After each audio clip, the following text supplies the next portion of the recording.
సీరియస్గా విచారణ జరుగుతుంది ఎట్లా చూస్తారు. రెండోది బండి సంజయ్ రాజీనామా చేయాలని లేదంటే కేంద్ర ప్రభుత్వం బర్తరఫ్ చేయాలని డిమాండ్ చేస్తారు. అంటే రాజీనామా బర్తరఫ్ అనేది ఏదైనా ప్రూవ్ అయితే వేరు విషయం. కాకపోతే వారు ఆ రోజు మీటింగ్కి వెళ్ళకుండా ఉంటే మంచి మెసేజ్ ఉండేది, మేము ఇన్ఫ్లుయెన్స్ చేస్తలేమనే మెసేజ్ ఉండేది.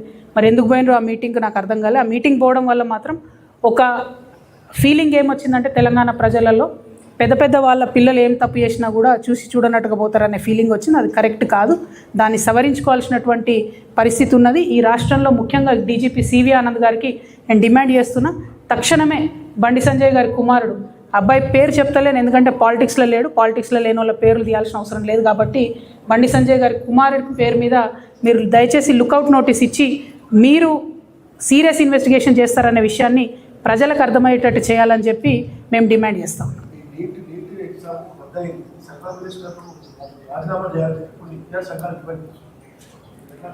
అంటే ప్రధానంగా ఒకటండి, నిన్న నేను ఒక మన ఖాన్ సార్ అని ఉంటాడు, ఆయన ఒక మాట అన్నాడు. అంటే ఎంత బాధ అయిందంటే నీట్ కోసం ప్రిపేర్ అయ్యే పిల్లలు వాళ్ళు రాత్రి పగలు 24 గంటలు ప్రిపేర్ అవుతారు. వాళ్ళ టెన్షను, ఆ బైపీసీ పిల్లల బాధలు అయితే వర్ణనాతీతంగా ఉంటాయి. నేను కూడా మా ఇంట్లో పిల్లలు మా చుట్టాల బంధువులు చదువుతుంటే చూసిన చాలా ఘోరమైన పరిస్థితి ఉంటుంది. అంత ప్రిపేర్ అయ్యి మొన్న 3వ తారీఖు నాడు రాస్తే పేపర్ లీక్ అయింది రాజస్థాన్లో అని చెప్తా ఉన్నారు.